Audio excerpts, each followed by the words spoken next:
Oi,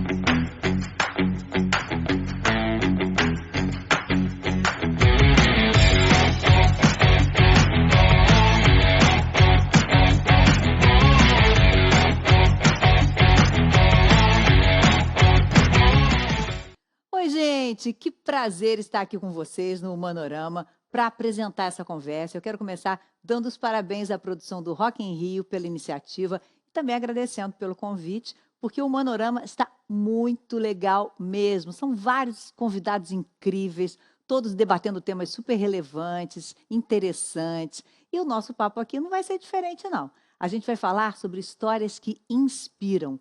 E eu estou animada justamente por isso, porque seja como jornalista, como repórter, como apresentadora, no meu dia a dia também, as boas histórias sempre me inspiraram, e não só na carreira, mas ao longo de toda a minha vida. E para ficar ainda mais legal, os convidados que estarão aqui comigo hoje são para lá de especiais. E já está na hora, então, de chamar os dois, porque se é para falar de histórias que inspiram, vamos começar apresentando uma das maiores autoras do nosso país. Ela escreveu algumas das novelas mais premiadas da televisão brasileira, faturou o Emmy Internacional, ó, 2 vezes. Primeiro com Joia Rara e depois com Órfãos da Terra. Thelma Guedes é uma das nossas convidadas de hoje. Oi, Thelma, que prazer. Boa tarde para você. Muito obrigada, viu? Oi, obrigada, queridos. Tenho um prazer enorme de estar aqui falando do que eu mais gosto, né? Que são de histórias. Isso, e a gente vai falar muito dessas histórias que transformam a nossa vida, que nos inspiram, né? Nós vamos receber também ele, que é um dos maiores atores da sua geração. No cinema participou de mais de 10 filmes. E entre séries e novelas, gente, já são mais de 30 trabalhos na televisão. É muita coisa. Vamos receber então Fábio Assunção. Oi, Fábio, bem-vindo ao Manorama, viu? Palma para vocês. Olha, um prazer estar aqui, um prazer, Fátima, sempre um prazer estar aqui. Thelma, uma delícia conversar com você. Espero poder contribuir aí nessa conversa. Olha, o papo da gente vai ser sobre histórias que inspiram. Claro que eu trouxe perguntas para fazer, mas eu queria que vocês ficassem também muito à vontade para um, se quiser fazer pergunta para o outro, fica todo mundo liberado, tá bom? Tá, legal, combinado. Bom, vou fazer minha primeira legal. pergunta e essa é bem rapidinha para vocês dois. Vocês imaginaram que um dia iriam ser uma das atrações num palco virtual do Rock in Rio? Vou começar pela Thelma. Olha, virtual não, mas eu, adolescente, eu era backing vocal numa banda cover do Yes. Então, eu tinha esse sonho, mas cantando mesmo. Meu Deus, olha que história reveladora, né? Que bacana. Então agora você já está pelo menos no palco virtual, mas continua, quem sabe? Tem muitas edições pela frente, você pode um dia estar lá realizando seu sonho. Tem que continuar. Já passou a hora. E você, Fábio? Olha, eu vou plagiar a Thelma, porque eu também tive uma banda quando eu era adolescente, eu era vocalista, tocava guitarra, violão. Eu queria ser guitarrista dos Stones, então eu adoraria estar tocando, mas não esperava estar nessa plateia virtual. E acho que o Rock in Rio é uma coisa muito legal pela diversidade das bandas, dos cantores, cantoras, revelações, Verdade. Bandas novas. Então, né, eu acho que o Rock in Rio foi crescendo, então eu acho que hoje ele ocupa uma função muito bacana de apresentar também novos gêneros musicais, e eu estou muito feliz de estar aqui. Fala que é um evento em que tudo dá certo, que a gente fica com aquela sensação de que realmente a gente sabe fazer essas coisas, né? A gente sabe fazer entretenimento, dá um orgulho danado ver tudo funcionando. Bom, mas eu queria começar com a importância da história na vida de vocês. Então, vou começar pelo Fábio. Quando é que as histórias passaram a ter interesse e importância na sua vida? Desde sempre, desde sempre. As histórias sempre são muito inspiradoras, né?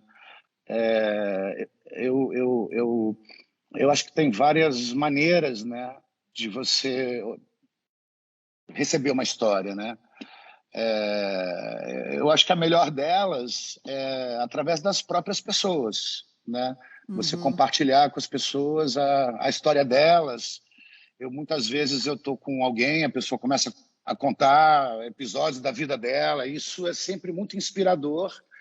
Eu acho que a literatura também, quando eu leio Clarice Lispector, por exemplo, falando que o dom dela, né, que ela tinha várias vocações e que ela percebia que algumas vocações levariam um grande tempo de aprendizado, mas que escrever, ela percebeu que bastava escrever, bastava ficar escrevendo, que ela iria estudando, né? E ela não gostava de estudar.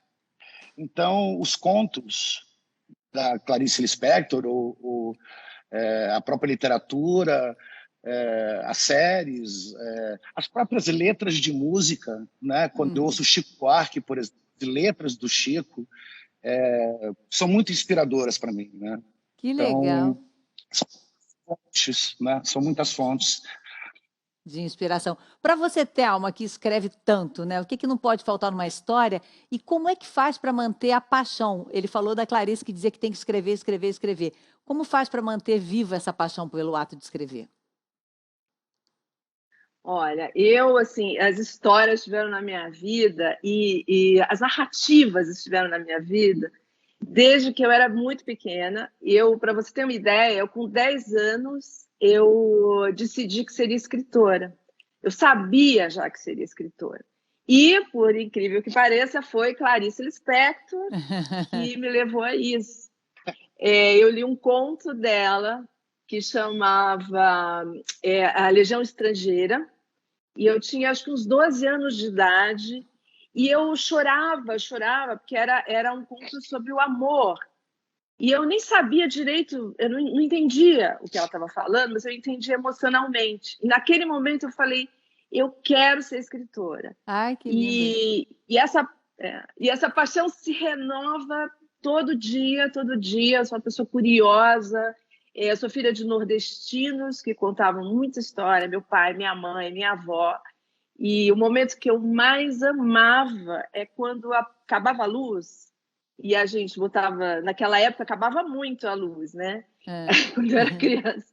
Aí a gente colocava velas e tal, e era a hora de contar histórias. E minha mãe adorava contar história de terror. Agora, olha que horror, né? No escuro e contando histórias de terror, né? O cenário estava perfeito, eu concordo. Amava. E a gente amava, era assim, um frisson. Meu pai, todo dia, chegava do trabalho, ia contar histórias. E aí tinha as novelas, né? Então, as histórias o tempo todo... E livros também, né? O tempo todo permearam minha vida. E eu, logo cedo, decidi que eu queria fazer o que a Clarice fazia comigo, eu queria fazer com os outros. Olha só, você está falando, agora em 2021, a gente está celebrando uma data que é bem simbólica, porque são 70 anos das novelas aqui no Brasil, né? Elas são realmente um sucesso absoluto, mas depois de um certo tempo elas começaram também não só a refletir a sociedade, mas tratar de temas que eram importantes serem discutidos nas famílias, dentro de casa, né? Você fez isso, Thelma, com Afonso da Terra, você trouxe um tema dos refugiados de uma maneira muito forte, ganhou prêmios internacionais por isso. Queria saber até que ponto essa mistura de realidade e ficção é um caminho, se você acha que a teledramaturgia tem realmente espaço para isso. Posso começar com a Thelma e depois o Fábio também poderia falar sobre isso. Eu acho que sim. Eu acho que a gente tem, inclusive escrevendo novela, que você atinge milhões de pessoas, há uma responsabilidade muito grande, além de emocionar, que é o nosso papel, que é de entreter, de falar sobre assuntos importantes da nossa sociedade, né? Esse assunto do refúgio, embora não parecesse caber numa novela das 18 horas, eu e Duca, minha parceira, né, que escreveu comigo, a gente tentou da maneira mais...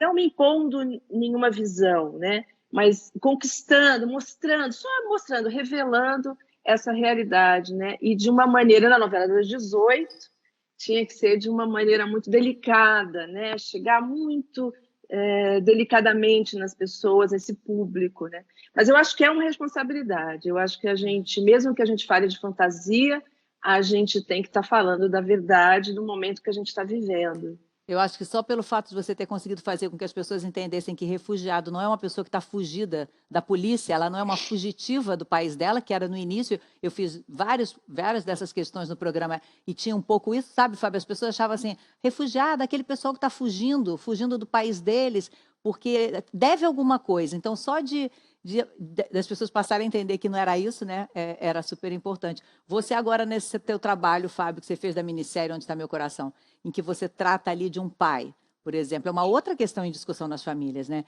Com uma filha médica, viciada. Eu imagino que ali essa mistura de ficção, de realidade também tenha batido para você como algo muito inspirador. É a arte. A arte é uma coisa gigante, né? E a gente, em qualquer história, não tem como a gente não estar espelhando a sociedade, né? As pessoas, né? E provocando a sociedade a se transformar, a questionar suas crenças, a questionar tantas maneiras diferentes de se ver a vida, né? Eu acho que as histórias inspiram, mas elas provocam uma transformação social, né? Uhum. No caso de Onde Está Meu Coração, foi muito potente para mim, porque acima de tudo, né? Quer dizer, antes de tudo, foi um trabalho de ator, né? Todo trabalho de ator eu acabo usando as coisas que eu vivi na minha vida, isso para qualquer trabalho, Uhum. né? E, e no Onde Está Meu Coração, eu vivia o pai de uma dependente química, né? Então eu tive que desconstruir qualquer conhecimento ou qualquer experiência que eu tivesse com o assunto, né? Até porque esse pai ele está desorientado, ele está desinformado, ele não sabe o que fazer nessa situação. Então, eu tive que me furtar, né, das Da minhas sua vivências vivência, também, é. para enxergar com novos olhos essa situação, né? E por ser pai dela, mexe com outro tema que é a paternidade, né? Em casa, por exemplo, eu trabalho a paternidade buscando sempre um papo reto, um papo direto, a verdade, sempre falar muito honestamente as coisas que eu acho, que eu penso, as coisas que eu vivi.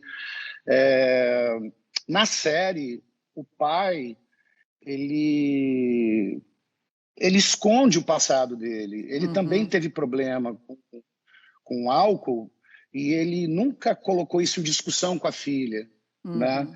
Então, esse jeito de não se abordar os assuntos em casa, isso eu acho que vira isso torna a série mais do que um entretenimento, torna a série um serviço, Uhum. né? Como é que a gente pode abordar isso com os nossos filhos, né? Então foi um trabalho interessante, né? Onde eu encontrei ali uma maneira de abordar o assunto num outro ponto de vista e só me trouxe convicção de que o caminho que eu sigo com os meus filhos é bastante assertivo, porque Uhum. eu, graças a Deus, nunca passei em casa nada parecido com os meus filhos, né? Uhum. Thelma, na hora de você escolher um assunto, escolher um tema, o que que bate para você? O Fábio falou um pouco do que ele vê na rua, do que as pessoas contam.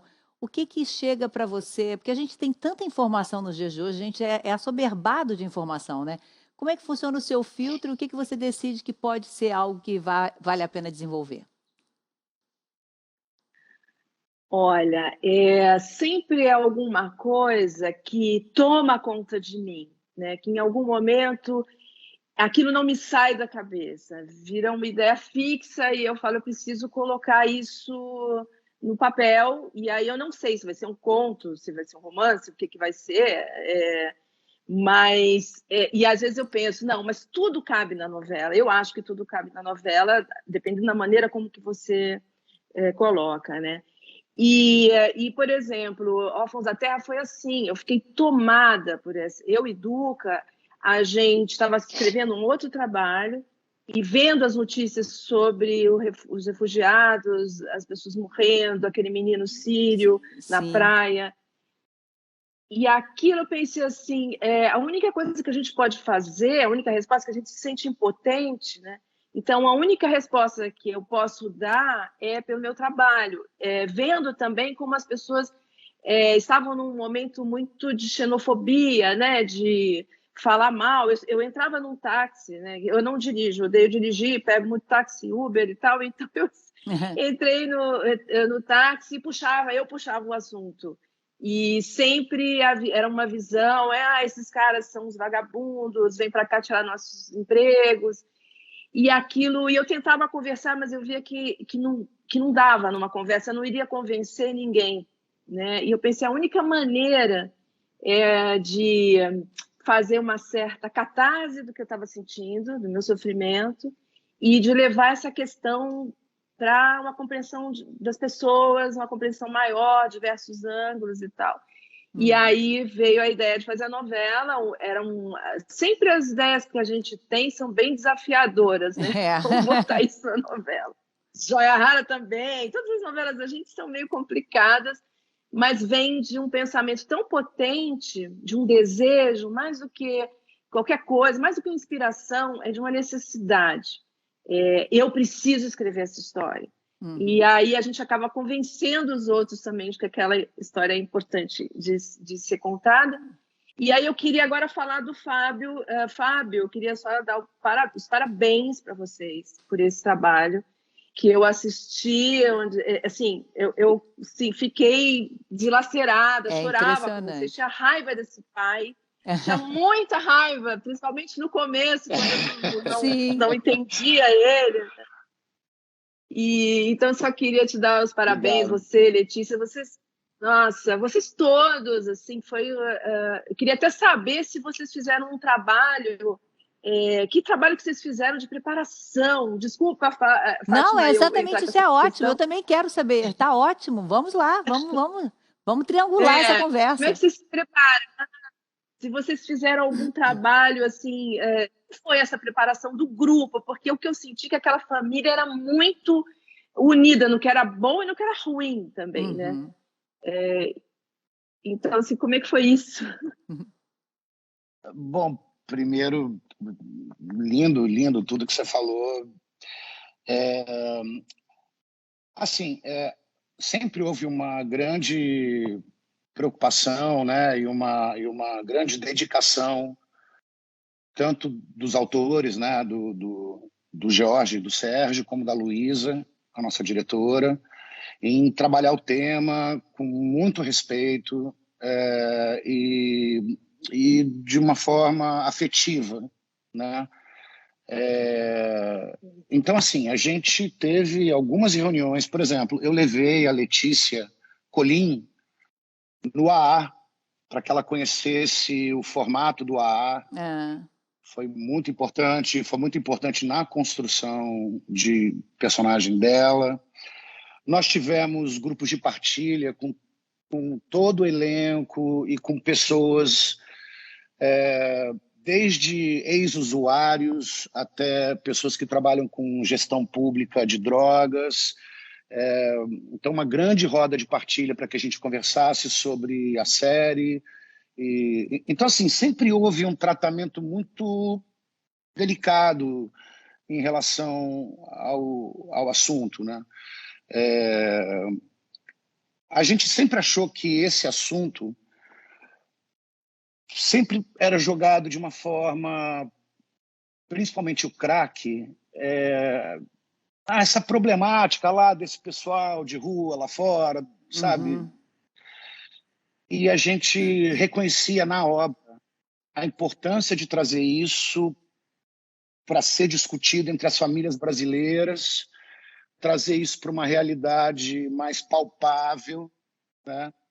E E eu acho que a gente conseguiu, de certa forma, isso, E né? sem, Você vê uma família... Oi, não, desculpa. não, Isa, sem um olhar maniqueísta, né, do certo e do errado, sem um olhar muito mais complexo sobre toda a questão, e por isso tão delicado, né? Com todas as nuances que uma questão como essa tem, como você, às vezes é confortável você achar que o crack está lá longe, né? Quando na verdade ele já chegou. Como antigamente a gente achava que, de início, seja qual for a droga, ela sempre parecia que ela estava longe, e ela não, ela estava ali do lado já, né? E você não estava presente ali para essa reflexão e para essa conversa. Eu acho que por isso também foi tão importante, essas várias camadas que aparecem na série, né? E tem uma visão preconceituosa que é assim, quando é no meio de uma família, é uso recreativo, né? Ou Uhum, então a pessoa está exagerando um Uhum. pouco. sim, Mas se é alguém que vive à margem, né? É, numa situação de exclusão social, pô, aquele cara é viciado, aquele cara é drogado. Então a gente tinha também essa responsabilidade, esse serviço, né? De mudar um pouco esse ponto de vista, né? A gente pega a Amanda, por exemplo, a nossa personagem, né, que a Letícia Colin faz, uma médica bem estruturada, com uma família estruturada, né? E trazer isso para uma realidade de uma família onde você não imagina, né? A gente, entre os nossos preconceitos, a gente não imagina que isso aconteça dentro de uma família bem estruturada. Trazer isso para esse cenário é de extrema importância, assim, né? uhum, Então, a série ela tem um lado onde você se envolve com a história, você se entretém, né? Mas tem um lado também da gente ampliar a consciência sobre esse assunto, é, né? Nenhuma doença é motivo de chacota, nenhuma dor é motivo de chacota, seja ela qual for, né? Então, eu acho que essa é a nossa evolução, a gente fazer uma série dessa para provocar uma transformação na forma da sociedade enxergar as coisas, sim. E né? quando isso acontece, é uma sensação, acho que deve ser de dever cumprido incrível para vocês. Queria sugerir que eu falasse assim, algumas palavras, que é um pouquinho da carreira de vocês, algumas dos trabalhos de vocês, Uhum. e vocês citassem alguma coisa que vocês encontrem nesse trabalho que foi inspirador, ou que inspirou alguém, ou que inspirou vocês. De que maneira a gente tem uma relação com a inspiração e com histórias inspiradoras, tá? Eu vou começar então com o Fábio. Vou começar com Marcos Mezenga de Rei do Gado. De onde veio a inspiração? Olha, eu peguei como referência um personagem assim, um jovem, né, bastante privilegiado, herdeiro de um império assim do Rei do Gado, então ele vive nesses privilégios, né? Eu não acho que era uma inspiração positiva, apesar dele ser um personagem bastante marcante, bastante carismático, Aham. mas eu acho que ele representa um pouco essa falta de responsabilidade, essa falta de olhar coletivo. Eu acho que o Marcos Mezenga ele era um playboy, assim, uma pessoa sem nenhuma consciência social e, e que Tá. levava a vida, assim, com os privilégios que ele tem. Uhum.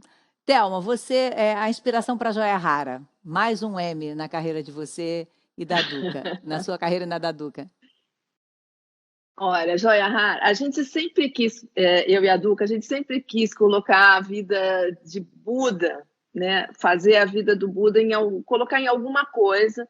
A gente fez um pouco em Cama de Gato, que é um homem que sai, né, que perde tudo e sai pelo mundo. Então a gente tinha essa visão do Buda. E aí a gente sempre quis, mas a gente não sabia como. Aí um dia a gente estava escrevendo, eu não me lembro se era Cordel, a gente estava escrevendo uma novela, acho que era Cordel.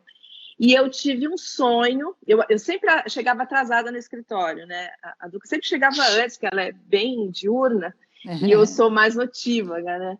E aí eu sempre chegava, a gente marcava 9, eu chegava 10. Não, então vamos marcar 10, eu chegava 11. Aí, aí um dia eu sonhei, e eu tive esse sonho, né? Que era um Rinpoche morria. Eu não sabia nem que o nome era Rinpoche. Sabia que era um líder espiritual lá, né, lá no Nepal ou no Tibete. E ele morria e nascia numa menina no Brasil. E aí eu cheguei, e no caminho, eu morava perto do escritório, que o escritório era na Bela Sintra, eu morava na Alameda Jaú, e eu ia andando, né? E aí, no caminho, uma moça me deu uma filipeta assim, você tem que assistir isso aqui, você tem que assistir esse filme. E eu fui ver o filme, era a vida do Buda. Nossa! Aí que eu já tô toda mística, eu cheguei... Duca, a gente tem que fazer essa novela, a gente tem que fazer. E aí ela, opa, vamos fazer, que é a possibilidade de falar do Buda, né? E a gente estava muito envolvida. Eu sou muito envolvida com o budismo também, né? Não posso dizer que seja uma budista, assim, né? Porque eu sempre, essa coisa de religião, o que não é religião, é uma filosofia, né? Mas eu sigo os princípios, eu leio os livros, assim. Então, a gente estava muito tomada por isso. A gente sempre quis fazer a vida do Buda e a gente sempre quis falar, nossas histórias são sempre sobre compaixão mesmo, né? Compaixão, empatia. Esse é o nosso tema de todos os Sim, nossos trabalhos, né? muito legal. Você agora, Fábio, o Carlos Eduardo dos Mais, assim, uma série que ninguém esquece também. Ah, eu adoro! Nossa, que coisa linda. Que coisa linda. Eu acho uma obra, sim, meu Deus do céu. Bom, eu acho que tem tanta coisa nos Maias. Primeiro, assim, a gente tem um retrato do século XIX, a gente tem uma literatura ali do Eça de Queiroz, a gente tem um personagem, que é o Carlos Eduardo, que é um personagem puro, sabe? É um personagem limpo, sabe? E que é educado a não se fragilizar por amor. Eu acho que essa seria a essência dele. Ele acaba recebendo uma formação inglesa para que ele não fracassasse, né, como o pai dele, né? E o pai fracassou porque amor às últimas consequências, né? Então, é linda a trajetória dele quando ele se vê amando, Alguém né? especialmente te inspirou? Quer dizer, você tinha uma referência de alguém que você achava que podia ser uma inspiração?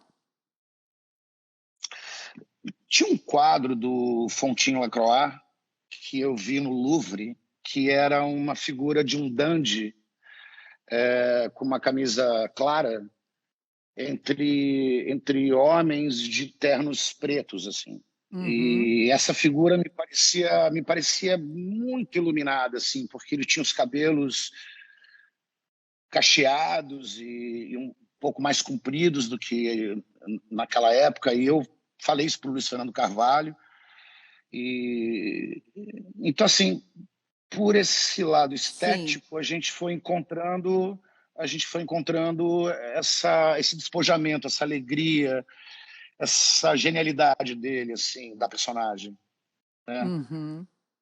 Que bacana. Eu Mas acho que é uma obra fantástica. não, e é muito legal a gente vir falando sobre isso, porque a gente vai vendo que a inspiração, na verdade, ela vem resultado de muito trabalho, né? E de muito olhar e de muita atenção, né? Fica parecendo, não é só algo divino que de repente chega né? Porque deve ter um dia em que vocês não estão inspirados, né? Deve ter um dia, não é possível, né, Thelma, que você não tá, que você sente assim, hoje. Aí o que que faz? Como é que faz para resgatar essa luz, essa chama da inspiração? O que que faz com que você renasça ali, ressurja para o texto, por exemplo?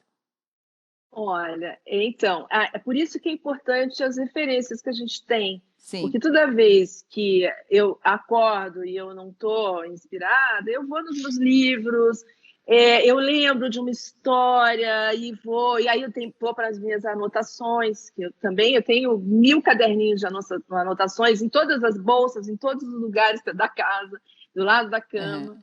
Eu sonho muito. Eu sonho muito. Quando eu tenho uma questão que as respostas vêm muito nos sonhos, né? Então, eu acho que tem isso também, essa conexão. Quando eu estou num dia ruim, eu procuro parar tudo e meditar.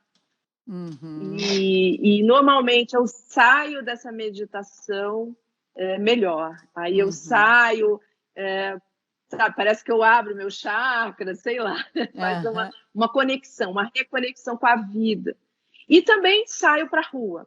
Agora a gente está com esse problema tão sério da Covid, né? Mas eu adorava ficar sentado num café, ou na padaria mesmo, tomar um café e ficar ouvindo o que as pessoas estão falando. E sempre tem alguma coisa ali que você pode trazer, entendeu? Para você... A vida tem muita história, tem muita inspiração, né? O tempo todo. eu acho que também para você, né? A observação do outro para o ator, acho que é fundamental, né? Que em alguma hora você busca lá um trejeito que você viu, alguma coisa que você olhou, um jeito de falar, deve trazer isso tudo, essa observação também. Mas tem uma coisa interessante que eu queria falar em cima do que a Thelma falou, que assim, em cena, para mim é impossível assim, eu trabalhar se eu não estiver de fato sentindo aquilo de verdade. Uhum. E quando acontece de eu, de repente, estar em cena sem inspiração nenhuma, eu faço o personagem como se ele não tivesse inspiração nenhuma. É um truque, hein? Sei lá, se eu tô, caramba, eu acho que eu não tô na energia da personagem, então vamos fazer ele nessa energia que você tá. Eu acho que isso é legal, assim, e o que a Thelma busca nos livros para se inspirar, eu busco nos colegas que estão à minha volta. Na própria locação, se a gente está gravando uma externa, por exemplo, estou observando onde eu estou, eu começo a conversar com a equipe, então eu vou pegando um pouco dessa energia que está presente no set e o que eu estou sentindo eu coloco em cena, assim, mesmo que não seja alguma coisa que eu tinha pensado colocar naquela cena, mesmo que seja uma outra coisa, mas que seja de verdade. Eu gostei disso, trazer essa energia para o personagem é muito bom. Vou trazer mais 2 trabalhos. Para Thelma, o Cordel Encantado, que eu fiquei já com dó do Cordel Encantado, com o Buda fazendo pressão para ser escrito e Cordel ainda em ação. Meu Deus do céu! Olha, Cordel Encantado foi, se pode, um trabalho iluminado. Se eu posso dizer que teve um trabalho que foi do princípio ao fim iluminado, foi Cordel. A gente foi incrível, é uma mágica. Como surgiu? Ele surgiu, a gente estava numa daquelas reuniões de autores, era em Angra na época. A gente ficava o dia inteiro numa sala, né, assim, com ar-condicionado, a praia ali a gente não ia, era o dia inteiro vendo palestras, ouvindo palestras incríveis, né? E tal, a gente estava se alimentando de muitas coisas e a gente assistiu uma apresentação da pesquisa sobre o horário das 6, que era o nosso horário, né? Nos interessou. E aí, na pesquisa dizia que o telespectador das 6 queria sonhar. Aí a gente estava querendo emplacar, eu e Duca, uma novela. Aí a gente estava, né, louca para emplacar uma novela. Então a gente falou, não, vamos escrever uma história de sonhos, né? De uma história que leve a pessoa para o sonho. Aí a Duca tinha feito um projeto para o Sítio do Pica-Pau Amarelo de uma princesa perdida, que se perdia. Aí eu falei, opa, princesa perdida é legal, mas assim, tinha que ser uma coisa brasileira, né? Aí eu lembrei das histórias que a minha mãe contava de cangaceiros, aquelas histórias terríveis de cangaceiros que ela adorava, nordestino, né? E aí eu falei, puxa, e se ela fosse resgatada, essa criança, vivesse num ambiente com cangaceiros e tal? E aí foi nascendo essa maluquice. E era assim, era como 2 meninas brincando, sabe? Assim, a gente inventava, foi... Que nome que vai ter essa cidade? Então, surgiu de uma coisa. A gente queria também, o objetivo final mesmo era homenagear a nossa cultura, a cultura brasileira, né? A cultura nordestina tão rica e que nós temos, né? Assim, a nossa cultura de raiz, a gente queria homenagear o povo brasileiro, né? E aí eu acho que deu tão certo porque a gente fez com muita leveza, com muita alegria, para sonhar, era esse o objetivo, fazer as pessoas sonharem. E a gente sonhou mesmo. Vou trazer o Renato Mendes para você de celebridade. O que te inspirou para ele, Fábio? Nossa, o Renato Mendes. O Renato é engraçado, porque nos anos 90 a gente foi vendo os paparazzis chegarem. E celebridade foi em 2002, 2003. Bom, eu fazia o editor de uma revista de celebridades. E, assim, escrevi o que queria. Então, eu acho que ali era o princípio das fake news. É Né? verdade. Porque ele distorcia informações, ele falava das pessoas e falava pejorativamente e fazia fofoca que não era real. E tudo isso para ele se sentir poderoso, né? Um grande influenciador. Eu acho que ele também é um dos precursores dos influencers. Uhum. Não no sentido, não no sentido que eu estou dando aqui,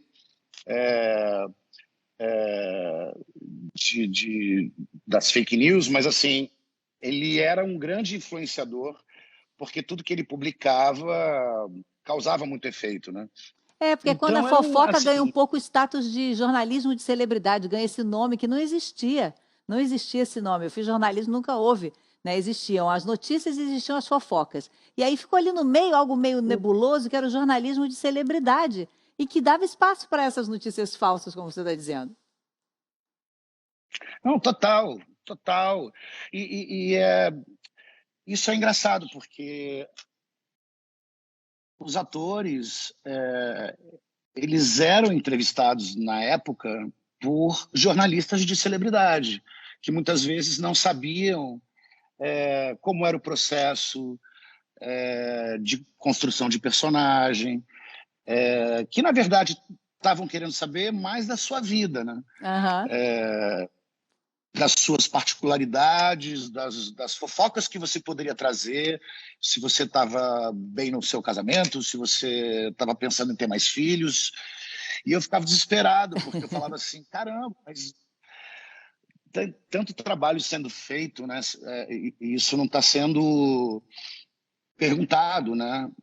Então, eu sempre concordo com isso, acho que tem jornalismo e tem, enfim, tem essa indústria de fofoca que estava começando, né? Então, celebridade ele veio nessa época. Era Por muito isso que eu atual. acho que fez tanto sucesso, assim, né? Com certeza, era muito, muito o que a gente estava vivendo. Bom, eu queria dizer para vocês que a gente está se aproximando do fim. Agora é muito legal conversar com duas pessoas falando de inspiração e que certamente são inspiração para tantas outras pessoas, né? Acho que tanto a Thelma deve receber muita mensagem, deve ser vista por 1000 pessoas, mil mulheres também que querem escrever e que querem ter esse espaço de contar suas histórias. O Fábio igualmente. Então, é muito bacana vocês falando de inspiração e sendo inspiração para tanta gente. A gente está chegando, então, eu vou deixar um espaço para vocês se despedirem. Vou começar pela Thelma para se despedir, então, aqui da nossa conversa sobre histórias inspiradoras. Bom, eu agradeço muito essa oportunidade. Gostaria até de a gente ficar. Eu ficaria aqui para falando desse assunto até. Tem mais coisa, né? Sempre tem. Então é isso. Adorei falar com você, Fátima, com o Fábio, e espero que a gente inspire um pouco, né, os espectadores, né, desse programa aqui. Tá bom? Muito obrigada, Thelma. E você, Fábio, dê uma despedidinha para nós, então, até breve. Bom, eu vou dar o primeiro beijo na Thelma, dizer que particularmente, Cordel Encantado era uma obra-prima, assim, era uma coisa extraordinária. Obrigado por essa obra maravilhosa. Te agradecer, Fátima, deixar um beijo para você e para todo o teu público, para a tua audiência, para as pessoas que estão acompanhando, e agradecer pela oportunidade de falar sobre esse tema. Muito obrigada a vocês. Olha, eu queria dizer também, queria agradecer a você que ficou com a gente até agora e dizer que se você curtiu e gosta dos temas que a gente está debatendo aqui no Manorama, eu tenho uma dica bem bacana. Você já conhece o portal Gente? É muito legal. A Globo reuniu uma série de estudos, vídeos e podcasts. Tem também textos, infográficos, tudo para quem gosta de informação de qualidade e quer ficar por dentro dos temas que afetam e inspiram a nossa sociedade. Eu recomendo muito que vocês confiram. O site é gente.globo.com, tudo gratuito, online, digital e disponível para você. É só aproveitar. Queria lembrar, é claro, que você pode ver e rever muitas dessas histórias inspiradoras que a gente comentou aqui hoje lá no Globoplay.